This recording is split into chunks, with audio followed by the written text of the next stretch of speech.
Today we celebrate St. Rose of Viterbo. Viterbo, a place where we have a Franciscan friary, and some of the friars with whom I lived in the city are there as well. In any case, she was a prophetic young girl who inspired her homeland to stand with the Vatican when they were disputing with the emperor. Frederick II was the emperor of the Holy Roman Empire in the 13th century. He came into conflict with the Pope, who excommunicated him.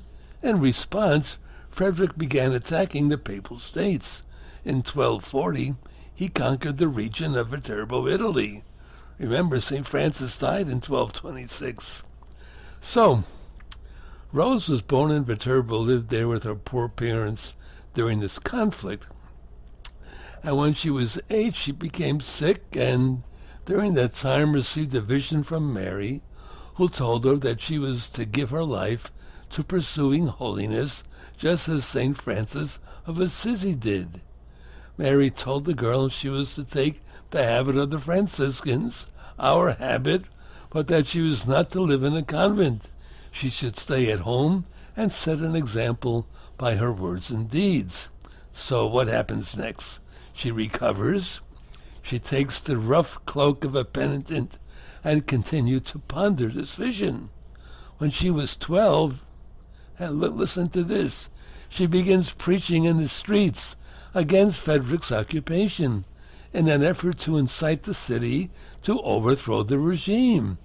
Rumors spread that she worked miracles as she spoke, and soon a crowd began to gather around her house.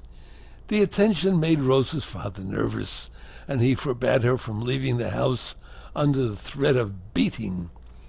"If Jesus could be beaten for me, I can be beaten for him," she replied. "I do what he has told me to do, and I was not disobey him."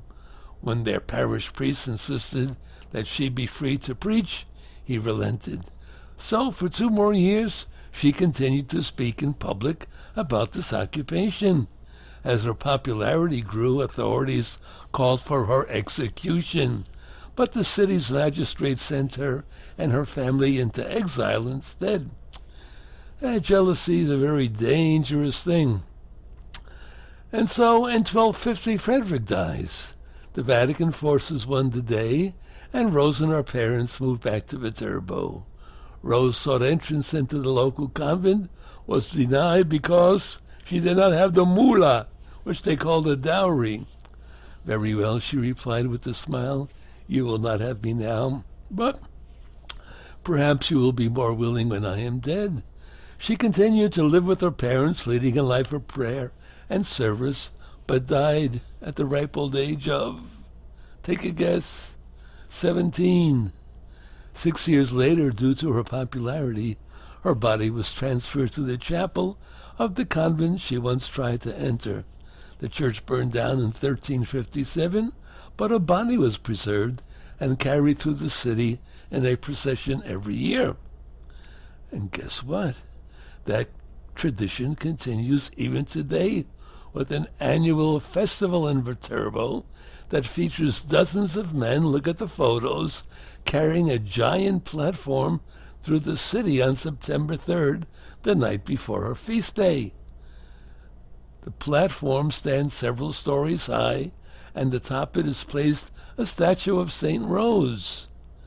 It's called the Machina, the machine of St. Rose.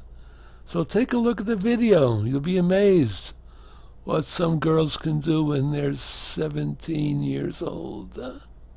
Pretty good. St. Rose, God bless you. Thanks for your example. May we have the strength to live the life of a saint as well.